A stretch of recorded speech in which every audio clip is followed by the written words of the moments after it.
Hello dear students, प्रिय विद्यार्थियों।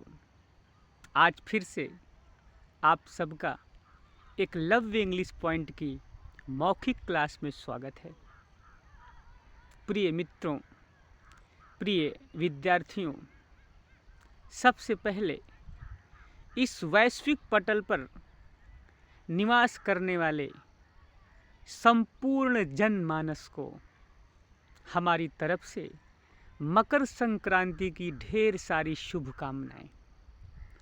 प्रिय विद्यार्थियों, जिस प्रकार पतंग गगन की अनंत ऊंचाइयों को चूम लेती हैं, छू लेती हैं, उसी प्रकार आप सभी लोग उन्नति के मार्ग पर उस पतंग की भांति अपने लक्ष्य को प्राप्त करने के लिए गगन की अनंत ऊंचाइयों को चूमें और छू लें। यही शुभकामनाओं के साथ आज की हमारी क्लास स्टार्ट होती है।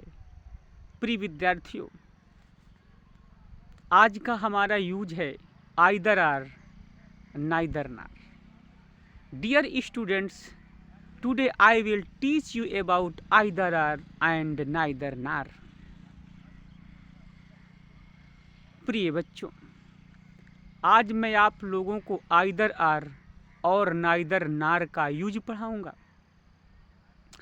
बच्चों, आइदर आर का मतलब होता है या और नाइदर नार का मतलब होता है ना तो ये बात आप लोग समझ गए होंगे कि आइदर आर का मतलब होता है या और नाइदर नार का मतलब होता है ना तो प्रिय विद्यार्थियों, अगर हिंदी ट्रांसलेशन में आपको या फिर ना शब्द आए तो आप समझ लेंगे कि वहाँ पर आइदर आर या फिर नाइदर नार का प्रयोग किया जाएगा। आइए सीखते हैं कि कैसे आइदर आर और कैसे नाइदर नार का प्रयोग करेंगे। प्रिय विद्यार्थियों, अगर ट्रांसलेट करते समय, नंबरिंग करते समय, अभी नंबरिंग का फार्मूला वही विद्यार्थी समझ सकते हैं जिन्होंने हमारी पहले की वीडियो देखी हो। देखो बेटे, कोई भी ट्रांसलेशन होता है, पहले आपको कौन, क्रिया, किसे, क्या, कहाँ, क्यों, कैसे, कब, इनके माध्यम से नंबरिंग करना होता है। नंबरिंग में सबसे पहले आप क्रिया में नंबर 2 डालें और जब नंबर 2 डालें तो वो आपको मिल गई क्रिया। अब इसके बाद आप फिर कौन का प्रश्न करें, क्रिया से कौन, फिर किसे का प्रश्न करें, फिर क्या का प्रश्न करें, फिर कहाँ का प्रश्न करें, फिर क्यों का प्रश्न करें, फिर कैसे का प्रश्न करें, फिर कब का प्रश्न करें।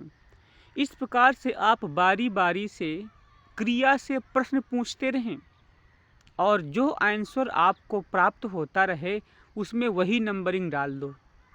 नंबरिंग डालने से ये होता है हमारा लिखने का रीऑर्डर, लिखने का सही क्रम मिल जाता है और आराम से ट्रांसलेशन आप कर चुके होते हैं। तो बेटे, आइदर आर और नाइदर नार का प्रयोग हम वहीं पर करेंगे जो नंबरिंग रिपीट हुई हो।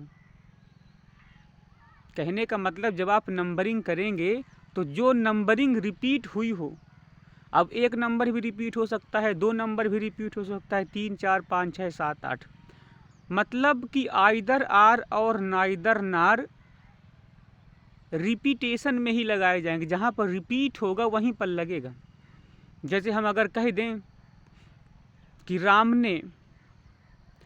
ने या तो एक पत्र पढ़ा है या तो एक उपन्यास।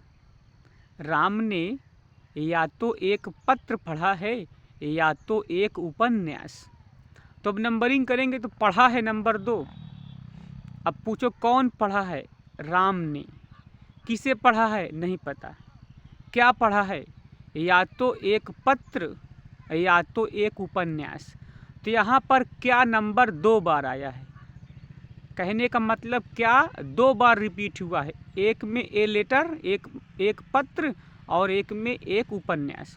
इस प्रकार से 4 नंबर 2 बार रिपीट हुआ है। तो मतलब आइदर आर 4 नंबर में लगाया जाएगा। तो एक के पहले आइदर लगा देंगे, एक के पहले आर लगा देंगे। तो इसे हम ट्रांसलेट करेंगे कि या तो, जैसे हमने कहा कि राम ने या तो एक पत्र पढ़ा है या तो एक उपन्यास, ठीक है। तो Ram has read either a letter or a novel. Ram has read, क्या पढ़ा है? Either a letter or a novel. उम्मीद है समझ गए ना बेटा। जैसे अगर हम यहाँ पर नंबर 4 का रिपीट हुआ है, जो रिपीटिंग वर्ड हुआ है, जो रिपीट हुआ है शब्द, वो 4 नंबर रिपीट हो रहा है, क्या का उत्तर?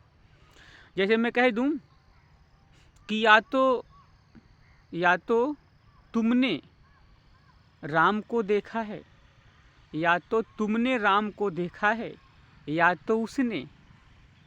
अब यहाँ पर देखा है नंबर 2, कौन देखा है? या तो तुमने या तो उसने। तो यहाँ पर एक नंबर रिपीट हो रहा है, यहाँ पर सब्जेक्ट रिपीट हो रहा है। तो मतलब बेटा आइदर आर एक नंबर में लगाया जाएगा, सब्जेक्ट के स्थान पर लगाएंगे, ठीक है ना। तो या तो तुमने उसे देखा, या तो उसने। उसे मतलब जैसे राम ने बोला, किसी को भी देख लो, मान लीजिए हमने कह दिया कि या तो तुमने राम को देखा है, या तो उसने, या तो तुमने राम को देखा, या तो उसने। टेंस तो कुछ भी कर सकते हो भाई, जैसा टेंस हो वैसा नियम फॉलो करेंगे। तो हम मान लीजिए हमारा ये ट्रांसलेशन हुआ, हमने जैसे अब देखो, अब रियल टेंस है, जैसे हम कहने कि या तो तुमने राम को देखा, या तो उसने। तो either you are he, either you are he सा राम, सा राम। या तो तुमने राम को देखा, या तो उसने। तो आइदर यू आर ही सा राम। इस प्रकार से आइदर आर समझ गए। सेम इसी प्रकार नाइदर नार है, सेम इसी प्रकार जैसे आ जाए कि मैं ना तो पढ़ूंगा ना तो लिखूंगा, मैं ना तो पढ़ूंगा ना तो लिखूंगा। अब यहाँ पर ना तो शब्द क्रिया के लिए आ रहा है, यहाँ पर क्रिया रिपीट हो रही है, तो मतलब 2 नंबर रिपीट हो रहा है। तो यहाँ पर नाइदर नार का प्रयोग 2 नंबर पर करेंगे। मैं ना तो पढ़ूंगा ना तो लिखूंगा। तो आई शैल नाइदर रीड नार राइट, ना तो पढ़ूंगा ना तो लिखूंगा। मैं ना तो पढ़ूंगा ना तो लिखूंगा। तो आई शैल नाइदर रीड नार राइट। समझ गए ना। जैसे आ जाए कि वह ना तो खेलेगा, वह ना तो खेलेगा ना तो नाचेगा, वो ना तो खेलेगा ना तो नाचेगा। तो यहाँ पर खेलना और नाचना मतलब क्रिया रिपीट हो रही है, तो यहीं पर नाइदर नार का प्रयोग करेंगे। तो वो हो, अच्छा इसमें नाट नहीं लगाते, ठीक है, नाइदर नार में नाट नहीं लगता है, ठीक है। वो ना तो, क्या हमने बोला कि वो ना तो खेलेगा ना तो नाचेगा। तो ही विल नाइदर प्ले नार डांस।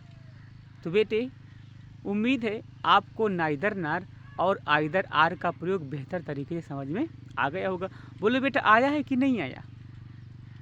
आइदर आर का मतलब या तो either dot dot dot dot are, इस डॉट डॉट में मतलब जो लिखना होगा वही चीज़ लिखेंगे, जो रिपीट होगा। रिपीट मतलब इनका हमेशा जो रिपीटिंग वर्ड होगा वही लिखा जाएगा। और neither dot dot dot dot नार। इस प्रकार से आपको मैंने आज बेटा आइदर आर और नाइदर नार का प्रयोग पढ़ाया। आज मैं खेतों में आया था बेटा भ्रमण करने, तो मैंने कहा मौखिक क्लास आज आपकी यहीं से प्रारंभ हो जाए, ठीक है। तो बेटे हमारे चैनल को लाइक करें, सब्सक्राइब करें। All the best, thank you बेटे, टेक केयर, बाय बाय।